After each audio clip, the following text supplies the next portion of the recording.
KQ on the Avenue is made possible in part with funds from Genesee Valley Council of the Arts Aid to Localities program. We'd like to welcome you to KQ on the Avenue. We'd like to welcome you to KQ on the Avenue. We'd like to welcome you to KQ on the Avenue. We'd like to welcome you to KQ on the Avenue. What is going on, everybody? Thanks so much for tuning in to our 6th episode of KQ on the Avenue. I'm your host, Wayne Benson Jr. KQ on the Avenue is a podcast that exists to uplift underrepresented voices in the arts and in literature. And today we have an amazing guest that I'm super excited to be with here today and to talk with. And I'm going to go through the whole bio because I want you guys to know everything about her. So Dawn Leas lives in Northern Pennsylvania and is the author of The Sin of Being Okay, which is forthcoming in Kinsman Avenue Publishing. And it's actually available for pre-order now. And I'll make sure that we have all the links and everything in the description. She's also the author of A Person Worth Knowing from Foothills Publishing, Take Something When You Go from Winter Goose Publishing, and I Know When to Keep Quiet from Finishing Line Press. Her poetry has appeared in New York Quarterly, the Patterson Literary Review, Literary Mama, the Pedestal Magazine, Swim, I think that's how you say that, Swim, and elsewhere. Her work won an honorable mention in the Dorothy Sargent Rosenberg Poetry Prize, that's a mouthful, and has been nominated for a Pushcart Prize as well. She's a writing coach, teaching artist, the assistant director of the Wilkes University Maslow Family Graduate Creative Writing Program, which we are both alums of, so shout out to them. She's a back of the pack runner, which is interesting. Might end up talking about that a little bit. Newish hiker, saltwater lover, and a mom of 2 grown sons. Thank you so much, Dawn, for being with us. Give her a round of applause. Welcome, Dawn. Thank you so much. It's so exciting to be here with you. So that's awesome. I was super excited to get you on here because I know, I mean, you've done so much in just like championing me in my career. And I was like, I can't wait to just hype up Dawn for a whole episode. So I'm super excited for this episode. And just to start us off, how are you feeling today? How are you coming into this space? I'm feeling excited, a little nervous. You know, I'm a writer, so I kind of like being behind the scenes. So being out in front is a little anxiety inducing, but I think that's, you know, those are spaces that I want to be in. So I'm showing up excited, but okay, let's see how this goes. Let's just go for it. Well, I have a little, not really an icebreaker, but in gathering the information for, you know, what we wanted to talk about in this podcast, there's always something that piques my interest that isn't specifically about writing, but it's about you. And I found out that you love house hunters. I do. I wonder how you found that out. So please explain to not just me, but our audience, because I want to say that I am also an avid house hunters lover. And I feel like that show has such a specific kind of pull on people. So I would love to hear what do you love about that show?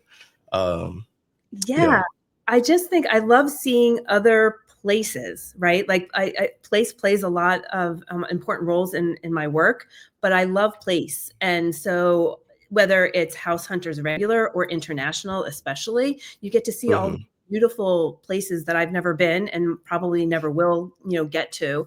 And I always like seeing the dynamic between the people who are buying the houses and how they work through, like if it is 2 people buying a house or 3 or whatever, see how they work through that dynamic of trying to come to compromises over like their wants and likes and needs in a house. So it's really one of my guilty pleasures just to kind of binge watch and see that. And I do think it grows out of this thing from childhood where I grew up moving around a lot. And my dad in particular, I think liked always like the thought of like, oh, well, where are we going to go? Even if we lived in a certain spot, we didn't stay in one house all the time. Mm. So I remember when we moved to Pennsylvania, I was in middle school, and he would always have, like, at that time they had these books of like listings, and he would have that, and I would just look through them. And like I actually one time took a real estate course because I thought I'd become a realtor just for fun, because it's just, Oh man. I know, something that I'm like, oh, that would be cool to like find houses for people. So Yeah.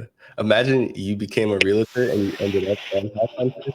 That I would know, be so cool. the There's still yeah, time. I'm still young enough. I can there do is. careers, right? Yeah. If I Yeah. ever watch an episode and I see you, I'm gonna freak out. But but yeah, I don't know why House Hunters has always been a great show for me as well. I think I didn't move around a lot. I did not move around a lot, but I think I always like wanted to for some reason.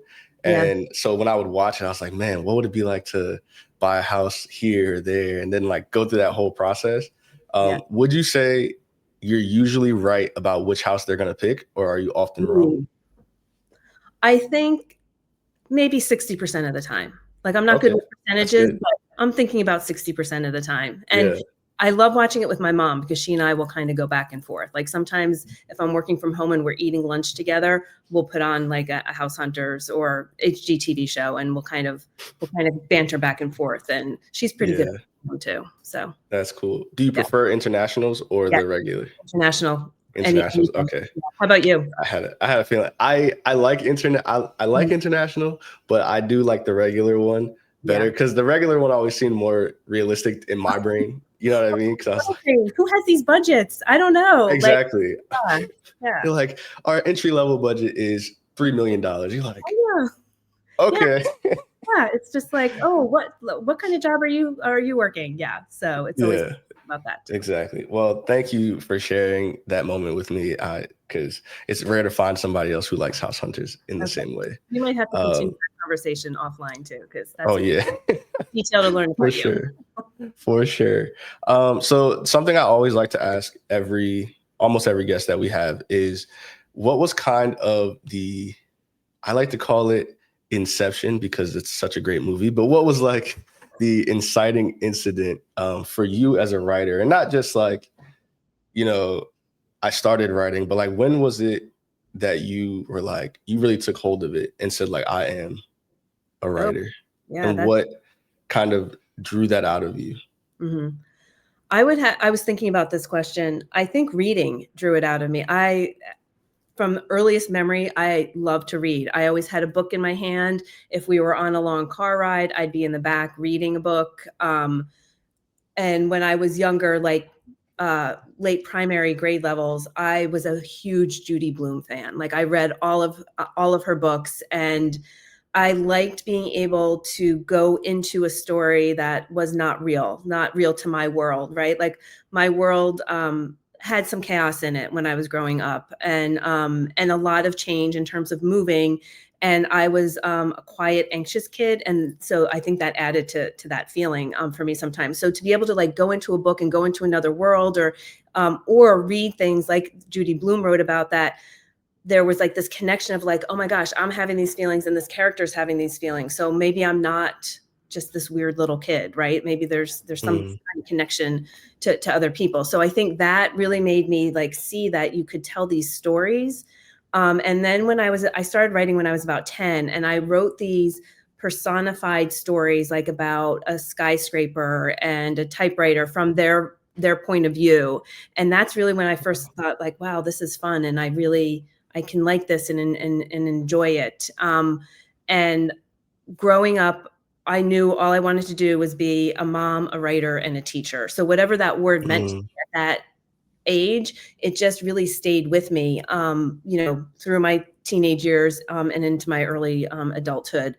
The funny part of it is, though, I thought I was going to write fiction. I didn't think of myself as a poet. And when I really okay. started focusing on poetry in my mid 20s, maybe, I would go to open mics and write and things like that. And I was out with a friend once, and he introduced me as a poet, and I didn't know what to do. I was just like, I don't know what that means, right? Like, when do you become a poet, right? Hmm. So it's been an interesting process for me throughout my whole life of like always coming back to the reading and the writing, and how it just helps me view the world and sort through things for myself.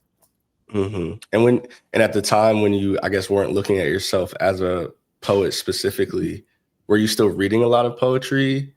Had you had like a good foundation of poetry by then? That's still? interesting. Yeah. So when I was in high school, we read traditional, Shakespeare, 1800s, 1900s poets. Like that was like what my experience was in high school and even in early college. And in college, I didn't have any like creative writing courses. I took a creative writing course my senior year in high school and I loved it. And that teacher, I think, was instrumental for me. He was a part-time teacher and a full-time undertaker. And he just had this interesting kind of view on life and perspective. And he gave me a hard time about my poetry. Like he made us write an iambic pentameter and my brain just didn't work that way. Like it just like when he would ask us to scan poems, I'm like, I can't do this. Right.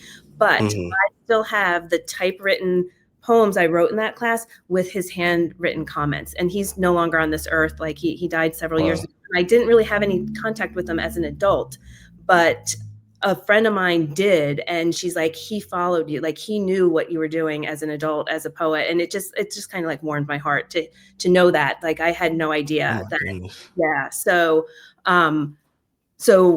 I decided in my 20s, okay, well, I need to, like, I like poetry, so I'm going to start reading poets. And so one of the first books I think I picked up was like Lee, and I can't even remember which it was. But so I started reading contemporary poetry, not just, the greats from hundreds of years ago. And I think that's when I really connected with poetry, is when I could like read free verse and see how people,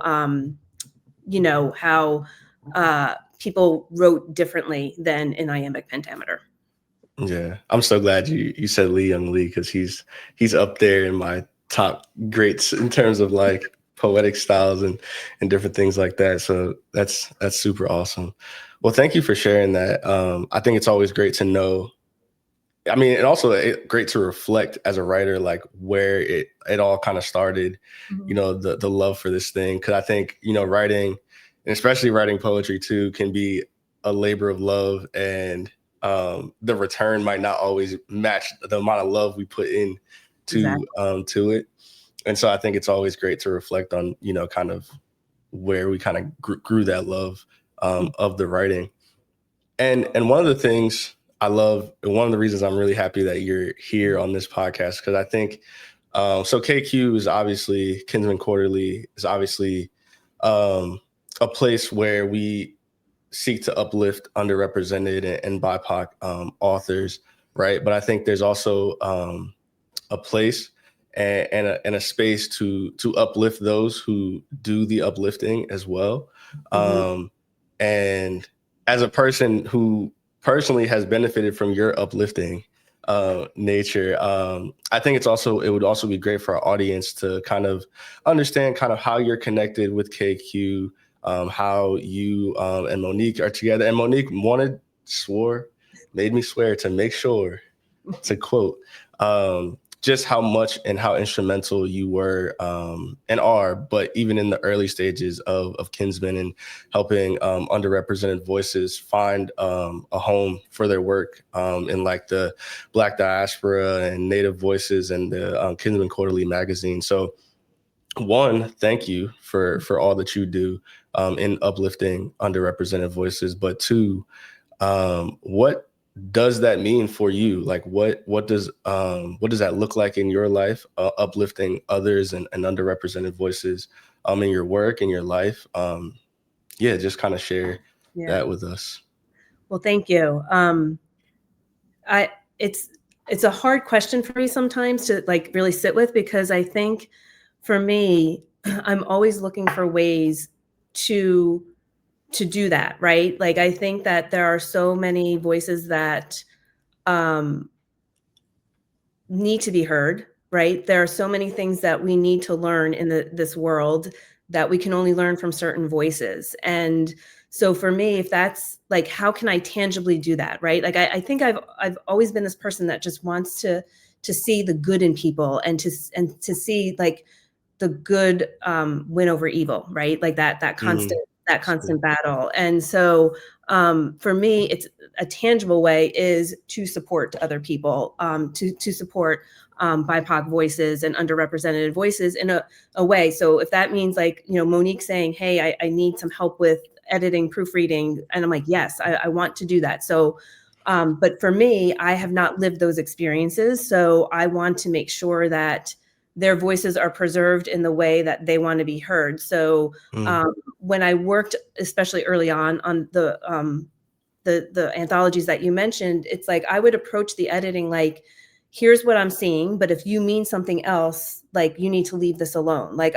it wasn't to change the voice, it was to help them hopefully frame it in a way that it could get out into the world. So for me, it was a very tangible way. I felt honored to do the work, and I always try to find a different word than honored, and nothing else comes to mind, so I just go with it. It's just like the word honored, and tangible. Like that's like, okay, I'm doing something small, because I think as a person from privilege, as a white person, it's really easy to be like, well, what can I do? I'm just one person, and I want to push against that. Like I want to find those ways to help other people, because I think like how the richness of the other voices, right? That we don't know, or those experiences, there's so much to learn from them, so much to connect with in a variety of ways. And I think it just hopefully makes the world a better place in some small way that can maybe someday have ripple effects to change the world that we're currently experiencing, and that underrepresented and BIPOC voices have experienced for so long, that people who haven't had that experience, that we need to know, that we need to learn it and to respect that. Yeah. You said so many good things right there. And there's two things I want to, I guess, focus in on what you said. First, the trying to preserve the voices and the perspectives. I think and I've always said that it was interesting for me, especially like when you look at the, like the masthead of like people who are working and publishing, and, we submit our poems as a Black person. Like I may submit a poem and I may see that the masthead is just majority, not people of color. Right. And I'm like, would they even like understand this perspective that I have on this thing? And so I just want to say that's such a great perspective that you have on like trying to preserve the voices, and just because, and not going in like, well, if I don't get this, that something must be wrong with the poem.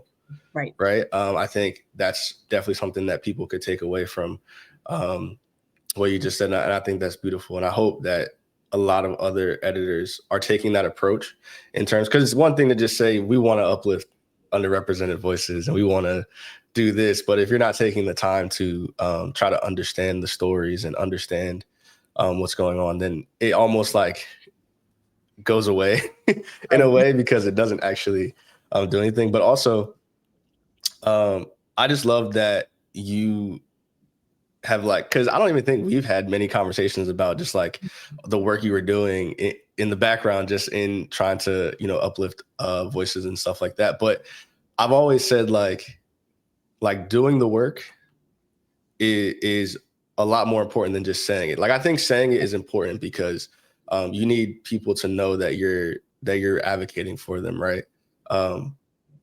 But one thing I've always loved about you, and this is a moment where I get to hype you up, so I'm so excited, is that there's very few people that you meet or that where like how good of a person they are before you meet them, right? And because your reputation in different spaces, I've had multiple people come up to me and be like, "Oh yeah, Dawn, like she's good people's," like, you know what I mean? And especially in our community, like hearing that somebody's good people's is like, okay, like I can trust them, and that's happened multiple times, even just outside of just the communications that we've had. And so again, thank you for just being a good person, a safe person, and uplifting our voices and trying to stay true to the art, Yeah. You're going to make me cry. I mean, I really appreciate that, because I think in my life, like that's what I want to be, like a good person, and being a good person doesn't mean perfect. Right. And I think I have to like unlearn this perfectionism in my life that I'm still going through. So it's that unstitching and stitching back together, but also knowing like, if I make a mistake, then I have to own that mistake and apologize and move on from it. But that's been a really difficult thing. And I think sometimes it might keep me more quiet than I want to be because I'm trying to step through that. But I always do try to be a good person. And if I'm in a position where I can give people opportunities, because, I'm not, a big public figure, but if there are little spaces that I can open up for other people and give them experiences. And it's for me, it's also about building community, and building community across like lived experiences makes a community stronger, I think. So thank you for sharing that with me. I really appreciate that. For sure. I'm so glad. And that actually is a good segue too. I heard you say multiple times just then that you were a very, quiet person. Which is funny because I never saw you like this as a quiet or anxious or any of those things ever in the time that I've known you. But you do mention that as a child too, you were quiet, anxious. I love this. Always one who wanted to see more than be seen. I haven't seen you like that, so I'm very curious. What was it like being that kind of child, but also how that's affected you now? Like how has that turned you into who you are now? Do you fight against that? Do you accept that? Like what is that like in not only your writing, how does that help your writing, but also just in life in general? Yeah, I mean, it's definitely shaped who I am, right? Like I think the anxious stuff, I was just afraid of everything. Like literally, like I was just always afraid. And in particular about being away from my mother. I have a twin sister. When we were in kindergarten, you could see our kindergarten, like our school, from our house. But if my mother actually said to us, "Oh, I'm going to the grocery store while you're at school," because at the time she wasn't working, like I would be like, "Oh, I can't go to school. I have a headache or I have a stomach ache." Like I needed to know that she was going to be in that house. And I know a lot of it comes from like early in my childhood, there was addiction in our house, and it was a chaotic, volatile place. And so I know a lot of that anxiousness probably comes from that. So it's been a lifetime of, early on of me being like, well, I'm just going to be the perfect person. I'm going to get good grades, and I'm going to be the good girl. And, then I'm going to be the perfect wife and the perfect mother. So it came out like in perfectionism, which just, I think, fueled my anxiety a lot or masked it. And I think I am a person who can oftentimes look very calm on the outside, where it's just like a beehive on the inside. So I think when I got into like my mid 40s, like really over like the last decade of trying to like use tools to manage that, but also use it as fuel to be like, okay, like you might be anxious, you might be scared of failure or of this big change, but you're going to do it anyway, because there's just something in you saying this is the next step. Right. And I think that really has fueled all of my work, my other books, as well as this one in particular, because of the themes that are in this book. So, and these days, like I do, like I know, like if I start to feel anxious, like it's just like this is going to pass. It's like a wave, right? And I have things that I go to. I have certain movement, like exercise routines and practices that I do, meditation and things like that I think help me get through that, because I also think saying, oh, you're just going to get rid of it, like we are human beings, right? And so that means the gamut of emotions, whether they're what we deem good ones or bad ones, like we have to live through them, because if you try to go around them, and which I did try to do when I was younger, then circle back, right? They just keep coming back. So it's just like, how do you meet it where it is, and how do you use it or just accept it in each moment, whether it is like a life event, a daily event, or in my creative work. Yeah, that's so good. It's usually like, I always say it's like right at the wall of fear, like right on the other side of that is like the thing that you're supposed to be doing. You know what I mean? Yes, And it's so hard to get past that wall sometimes, you know what I mean? But yeah, so in terms of writing though, do you ever does that ever hinder your writing at all, or does it ever keep you from writing a specific thing or push you to write that thing, or? I think early on it did, right? Like I think that there were times in my writing where I would go up against a subject and like there would be like this imaginary line, and I'm like, and I think I said this in the interview for Kinsman Quarterly, like that I'm not crossing that line, and other people noticed it. Like I would have people say, I can feel it or I can see it, and it's just like, okay, like who am I trying to protect? Am I trying to protect my feelings? Am I trying to protect the other people I'm writing about, or an experience I'm writing about? Because my poetry is so deeply rooted in lived experience, although I do throw fiction in. Like there's sometimes it's like, well, this didn't happen, but I think this poem needs it to get it from, its beginning to its end. So so it's just, I think it stopped me in the past. I think in my poetry right now, it's not really being stopped, I don't think. Although I'm writing, but I've been so focused on getting this book together, I haven't been writing a lot of new things yet. But I have been working on and off on a novel, and I think it's coming up there. Like the starts and stops of me working on a novel, I think is the fear of like, what are you doing here? You're not kind of thing. So, but I'm going to push through that because I will finish this novel sooner or later. Yeah. That's awesome. That makes you think of part of this quote that you said, I write to remember and forget. I write to connect and distance myself, and I write to try and make sense of the beautiful, heartbreaking, and mind-boggling, messy life. And the part that really stuck out to me in that quote was, I write to connect and distance myself. Like being able to do those things at the same time was interesting. And there was a poem that really stuck out to me in reading your new book that's coming out. And it's the Last Leaf in Fall. That kind of like, for me, it kind of encapsulated that whole connect and distance thing. And I was wondering if you could read that poem for us. I can. And I have it right here. Let's go. Okay. Exclusive from Dawn Leas. It's called Last Leaf in Fall. Although this was not the original title, and now I actually can't remember the original title. I'd have to go back into another draft. So this is the new title. Yeah. I remember cobalt sky, curvaceous clouds, canopy of shade, not cling of humidity, not growl of traffic, not scratch of grass on back of legs. I remember your arugula and chickpeas, my romaine with sweet balsamic, zing of pepper, long draws of water.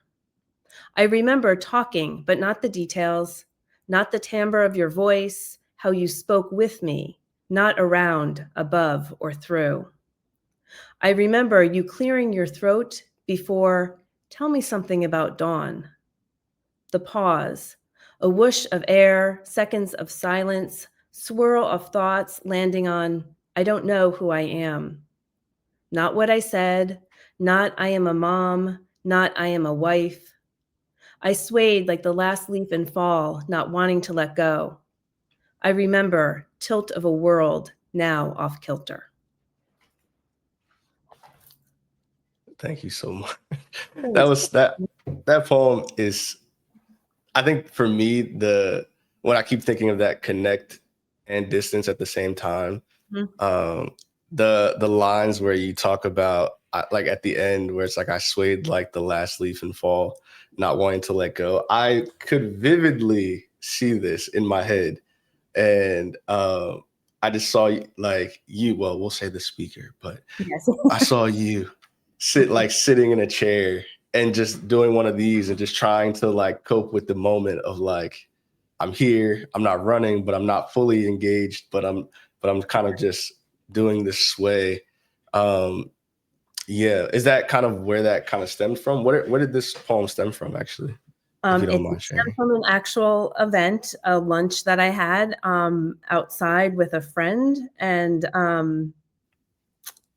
just like the gravity of the time of life that I was in, and how I really felt like in that moment that like spoke with me, not like the around, above, or through, is really what I wanted to capture in that moment, because that's how I felt in that conversation, right? But also that like, where am I going with my life in this, at that time. This poem's a little older, and so and actually having somebody actually ask me a question and want to actually hear the answer or listen to the answer, right? Not Mm, the answer that they want to hear. And I didn't know what to do with myself. I really didn't. yeah. So I don't know what else to say. Like these have been like who I am, right? And so Hmm. so that was based on a actual experience. Yeah.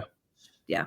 That's interesting. Do you find that because I personally think that in today's world, the communication is lacking to a Mhm. certain degree. And especially when it comes to listening after asking questions. Yes. And so like you were just saying about somebody asking a question and actually wanting to hear um, the answer. Do you feel like when that happens, it creates this kind of like whirlwind, like, oh, like it almost breaks down a wall that you didn't expect was like to break because you're like, oh, you actually want to know the Yeah. answer to this, like the real Yeah. answer, not the fake answer, you know? I agree. And also a moment of panic because it's just like, okay, so I'm supposed to be real here, right? I'm supposed to actually say something and you Hmm. don't often get that. And I think that whole listening after questions asked, I think that's something that I have struggled with throughout my life because I'm always a person who's like, Mm. okay, well, somebody's asking me something or somebody's sharing something with me, so I need to have the right answer or a solution to whatever. And it's like, no, I don't. Like sometimes it's just like you need to create space for them to say these things out loud. And in the saying Yeah. out loud, hopefully they'll start to figure out, like, I'm not there to save somebody. I'm there to just create Mm. space. And I think I've really grown into that.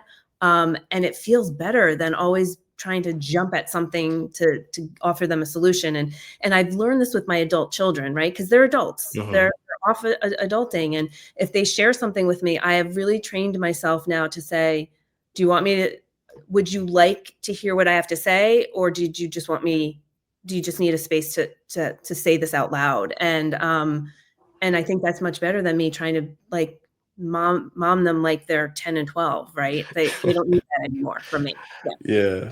Yeah. I love what you said. I'm not there to save somebody, but I'm there to create space. And that's so good. I could take that quote. But yeah, I think it's so important to know that I think when you try to play the savior, it almost hurts when you actually get it wrong. You know what I mean? But that whole idea of just creating space for people, it kind of takes the pressure off, but it also allows the other person to to open up. You know what I mean? Absolutely. Okay, so you speak a lot about your sons. Yeah. I Yes, and you also write a lot about them. What kind of effect has your sons had on you as a mom in general? What was that like growing up with two boys, and how's that affected you just in life and also your writing, of course, but Yeah. Like I said earlier, I always knew I wanted to be a mom. Like it was like a visceral feeling from a very early age. And I mm, come from a large extended family. So I have cousins that um, I learned on. Like I had this cousin I think she's 7 years younger than me. And I would hover over her playpen, no lie, and like, will her to wake up because my aunt would say to me, you can change her diaper, you can feed her, you can play with her, just never wake her up, right? Which is like a true thing. Like if you're a parent, like you don't ever want somebody to wake up your sleeping baby, right? And so mm-hmm. like, I treated her like a doll, really. And so like, and then I had a couple of other Wow. cousins, like I would like put them in their stroller and take them for a walk. Like I was like 11 or 12 or whatever. So I always had this like want to be a mom and a plan for it. And when you plan things, they don't always go the way that you think it's going to. And I became a very young mom. I had my first son when I was 20. And so that was unexpected, but it was just like this immediate love and this whole like, I want to protect him and I want to make sure that he has a good life. Like all of those things that parents say, but also like the perfectionism, right? Like, oh, well, I'm a Mm-hmm. young mom, so I'm going to prove to everyone that if I'm a young mom, I've got this, right? But of course you make mistakes along the way. But Yeah.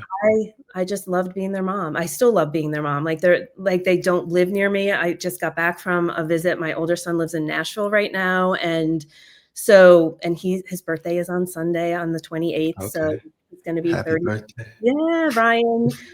He's going to be 35, and I'm like struggling with that number a little bit because it's just like, Really?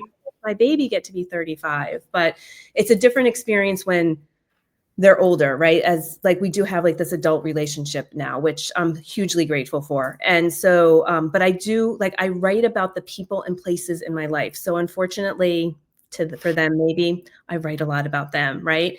And I think in this book, it's like I think I focus a lot on maybe some of the mistakes, my perceived, like, oh, I could have done better there, or I could have done better here. And I just hope that they can recognize that. And he and I were sitting with a friend of his at breakfast the other day, and his friend was asking me about my work. And I said, well, I do write about my family, maybe much to their dismay. And Ryan just kind of made like, kind of a joking comment. He's like, yeah. Yeah.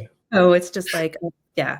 So, but I think, they accept it. My younger son Yeah. writes for, I think, fun sometimes. Like he can write, but he's more of a mathematical person. My older son he's a writer for a living. So I think he Okay. gets it. Yeah. Oh, wow. So, I mean, the writing gene just rubbed off.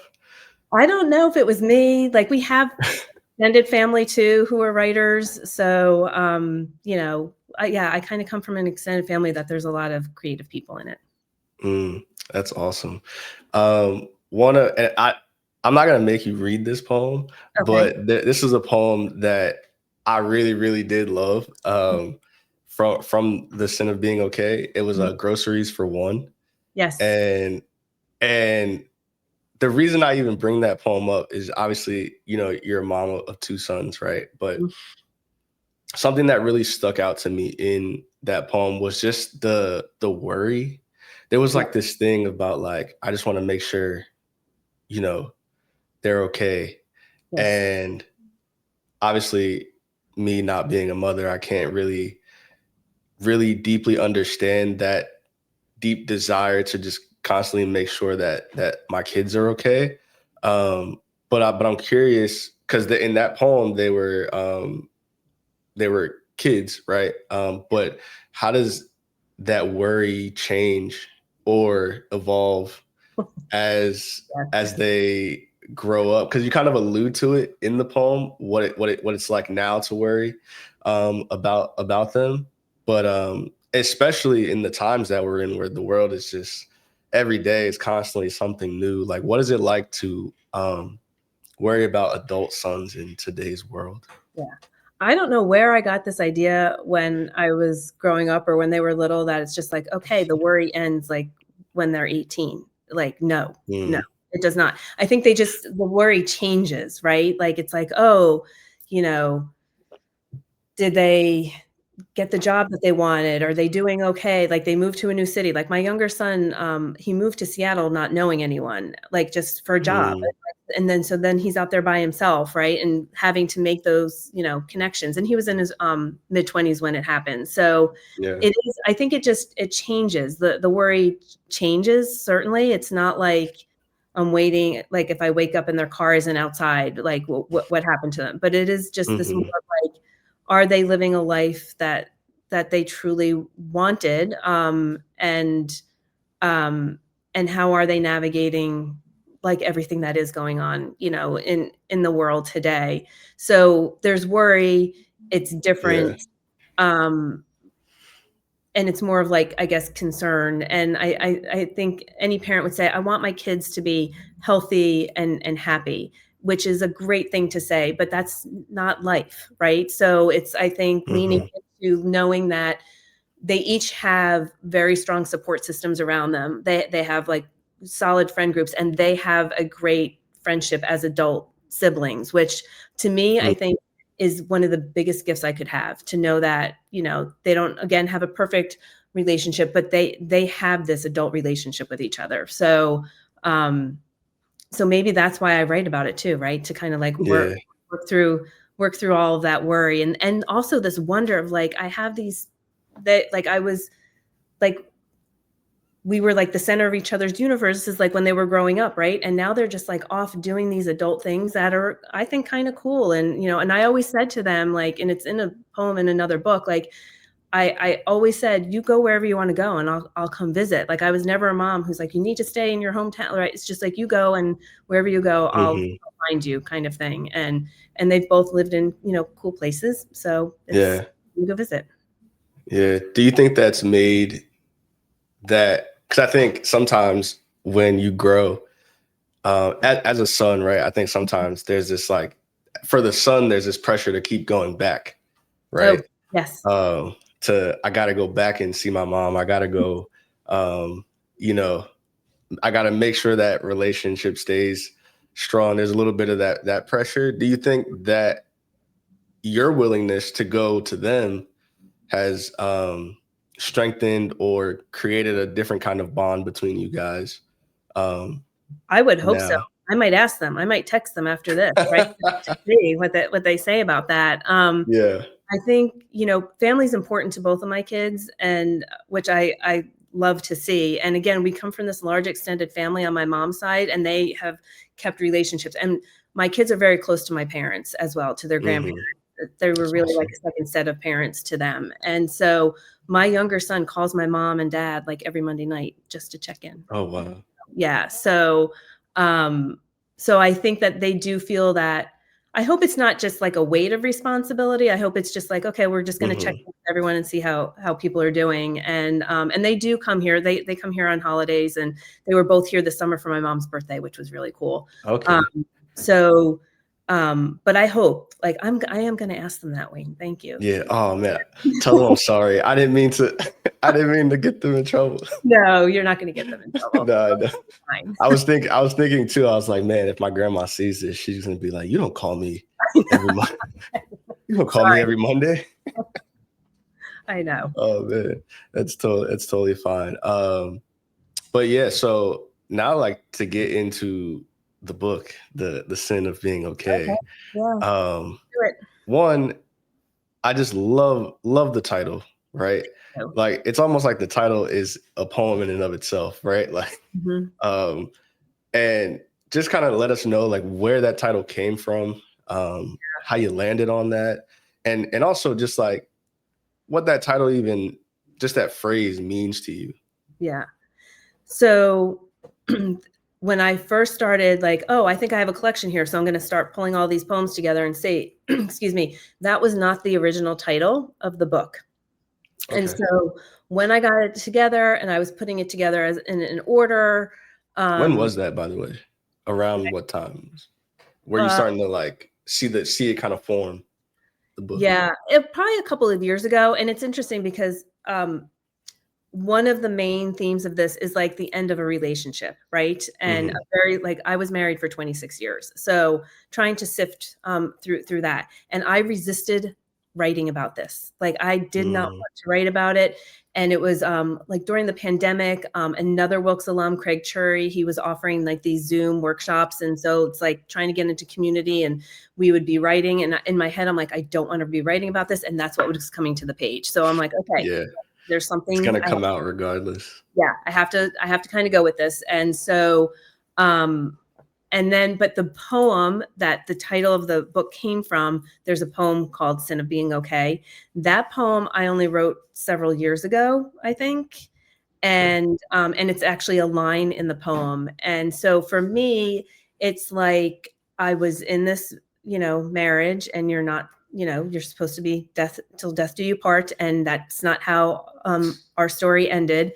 But kind of trying to sift through that idea of, but I'm okay, right? Like I'm going to work through the grief. I'm going to work through the shame, work through the guilt that, I couldn't keep something together. Right. So that's like, it's like, to me, it's like and I come from a Catholic background. So, the word sin is like always kind of present. And so it's like the sin of like, I'm okay and I shouldn't be okay. Right. Or and like in the larger scheme, like what does that mean to other people? Like what does being okay mean? Yeah.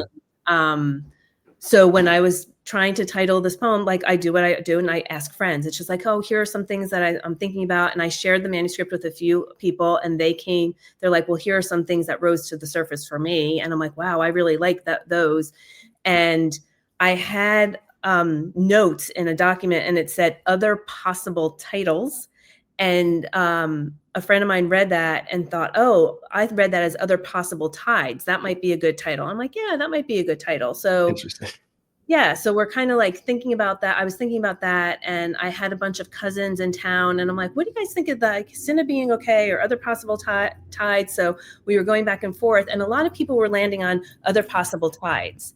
And I sat with it, and I'm like, no, it's The Sin of Being Okay. Like that is the title of the book, and I do love it, and so I'm grateful that so Monique, good. yes, we're gonna go with that title, and yeah.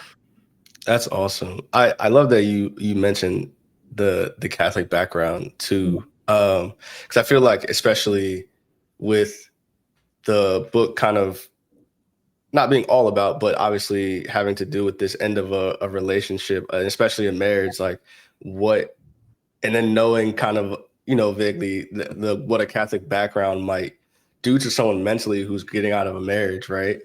Yeah. So I think the title is very appropriate for that. So actually, are you able to read that poem for us? I can read that poem. And I just want to, before I read it, preface it. It's in a new form. It's called a quadrilleur. Yes. So please tell us about that. Tell us about that form. I'll try to make a very long story short. I am the editorial advisor for River and South Review. It's a literary journal that's attached to our creative writing program. And several years ago, we published a poem that came in as a quadrilleur. I'm like, well, I don't know what a quadrilleur is. So like I started to Google it, and it was started by two people during the pandemic, and they started a journal. It's called Gleam, the Journal of Quadrilleur, and it's still going on. There's like 9 issues of it. And so it has to, the parameters, the rules of the quadrilleur is each one has to be like, each stanza has to be kind of imagistic, like really like rooted in the imagery. And it can have up to 10 lines in each stanza, but you can have as many lines as you want. And each of the lines should be about the same length.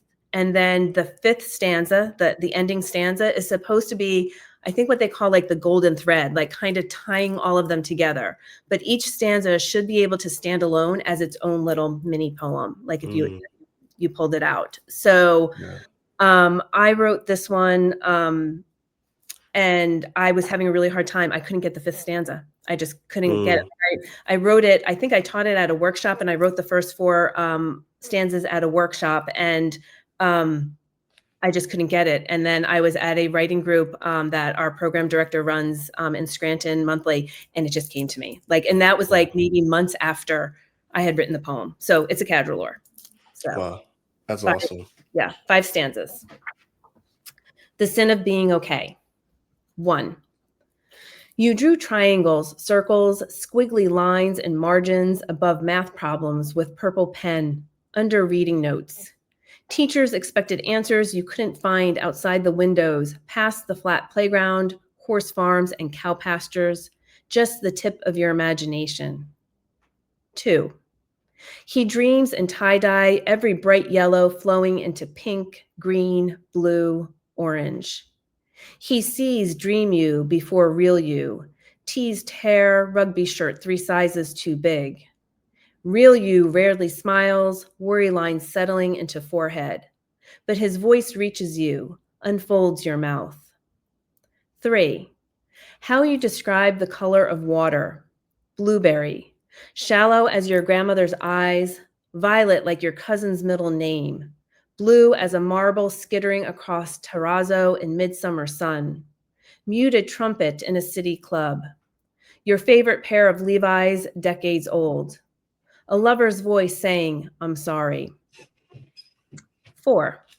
Define Sunuki. Sin of Being Okay.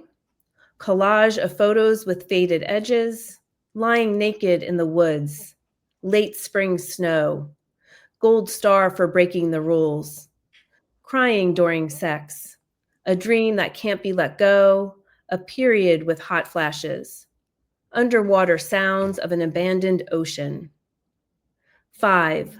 From an early age, you learned to be small, could fit in a jack-in-the-box at the slightest raised voice, even brief eye contact, embarrassing hair out of place. Each person cranked, 1 click, 2 clicks, 3. The tighter the turn, the tinier you became until the pop splintered your life. Oh, that's so good. That Thank is so you. good. That ending. It says to the pop. Wait, say that last line again for me. Until the pop splintered your life. So good. Oh man. That so in part 4, right? Mm-hmm. That first line. Help me understand So those first 2 lines. here's where the first line came from. So the word Sinoky, Sinoky. Yes. I was in a text exchange, and that it auto-corrected to that word. It auto-corrected to that. I don't even know what I was writing. And it was like, what is Sanuki, right? So I went to look, and it's not an actual word. And so I'm like, okay, well, how would we define Sanuki? So the rest of that stanza is trying to define Sanuki. And so Yeah. that define, like, so it's like define Sanuki. Oh, it's the sin of being okay. So. Oh my goodness. Yeah. When I read it, I was like, I have no place to put this word. I don't know. I I didn't don't know what this is. And I Yeah. don't know how we got the sin of being okay from it. So I was very curious about that. But one, the poem is lovely, but I also want to turn it to a personal, like, what does it feel like to be okay for you Yeah. into today, you know? Part of, I think, being okay is sitting in discomfort and sitting in those outside the comfort zone. So that's one part of being okay for me, because that was never okay for me. Like growing up, early adulthood, like it always is like, that can't be okay, but that is okay, right? I think those are places of great, again, quietness and learning and realizing, right? Like, and reflecting on life and being like, okay, some things that I used to know to be true are no longer true, or were never true, right? And that's okay. And how can I educate myself on those things? The sin of being okay for me is I am who I am, and I am an imperfect being. And if there are people who don't like that, that's okay. It's okay. It's okay not to be liked. It's okay if I do something. It's not okay if I do something that hurts somebody else. I need to make amends, and I always try to do that, right? But it's okay to not have to have like this discord in your life. It's okay to realize that some of the relationships that you thought were going to last forever do not, and that there are people who come into your life that stay forever. There are people who come into your life that stay for a very short period of time, and that's okay. And then the okay of being okay to me is having some dreams come true and others not, right? And being okay is I have certain people in my life right now that I feel surrounded and loved by, right? And acceptance. And I'm okay with that being in this moment, even if other parts of my life are not where I thought that they would be by the time I'm, in my mid-50s. I love that. And that's one, encouraging too, because I think in our culture, we have this, if all of our dreams don't come true by whatever age we said that they would come true. And we're kind of in this always striving. And I think it's okay to strive for things, but what does it look like to be okay if that your life takes a different course? Exactly. Yeah. And I think you exemplify that obviously in life, but like also in your writing. And I just think that is beautiful. I would love to know like what you would say to other people who may be struggling to write about some of the things that you were able to write about, especially in this book, like with, maybe losing a long relationship or something like that. Cause I know that those things can't be easy, you know what I mean? To talk about. And I'm sure there's probably lots of writers who are like, I can't break down that wall. What encouragement would you say to them? Well, and I've said it to other people, and I think I've tried to put it into practice. It's like, just write like nobody's watching, because in the moment, like when you're first starting those writings, nobody is, right? It's just you and Mhm. like the paper or the device that you're writing on. And I think that that's important, right? It's like if you're just writing it to process something, nobody else is going to see it. And then it's your choice. It's your choice to continue to work on it. It's your choice to set it aside, to set it on fire, to release it. It's you are, we're not in control of a lot of things, but you are in control of that, like what you decide to share with the world, or how to share it with the world. So in the beginning, just getting it out. And I think getting it out is important because it helps to process. Yeah, Whatever the instance is. that's awesome. That's awesome. I also wanted to encourage you because I know some of your inspirations Mhm. is Sharon Olds is one of them, right? Oh, yes. Yes. Yes. So funny enough, I read for the first time this year her Mhm. book, Stag's Leap. Yes. Yes. And then I read your book and I was like, this is interesting. Yes. Yes. There has Sharon Olds been like integral, especially maybe in this writing process for you, or Yeah, I have Stag's Leap, and it's interesting because Sharon Olds came to Keystone College several, I don't even know when, maybe 2017, I can't remember, but she came to read, and okay. it was right before Stag's Leap won the Pulitzer. Mm, And she had, an array of her books, and I picked another one. I can't even remember which, and she signed that other book. And I didn't get Stag's Leap because I usually try to buy one book at a reading, right? Trying to save money. yeah. Yep. And then right after that, it won the Pulitzer. So I would have had a signed copy before it had like the Pulitzer sign on it. Oh And I don't, man. and it's okay, right? It's no big deal. It's okay. Yeah, it's We have okay. to be okay. You have to be okay. And We have to be okay. but I do love that book. I love the honesty that she writes with, and she was Hmm. delightful. Like, to see her read in person, or even like there's a YouTube where she's like describing like breaking a line, and it's just like she's dancing on the stage practically, like talking about line breaks. And so there's just Yeah. something about her essence that just I really connect to. And she was, how it is, like if you have like these people you look up to and then you meet them in person, it's your fear of like, are they going to live up to like what I think of them in my mind? And not that Hmm. if they don't, that's okay, because it's whatever I'm thinking in my mind. But she did. She was lovely Yeah. to meet. Yeah, and that's a good book. And it is this. I think for me, like, she's writing from the perspective of an end of a marriage that was unexpected to her, right? Because of something that Hmm. her spouse did. And for me, coming to terms, this is going to being okay. Like, I was the driving force behind the end of my relationship. And that's been a very difficult thing for me Mm, to come to terms with, because I never thought that would be the case. yeah. Um, so the being okay with, doing something that I never expected myself to do. Yeah. And because I knew in the end I perceive it, as being better for both of us too. Do you know what I mean? And, Hmm. um, but that's still hard.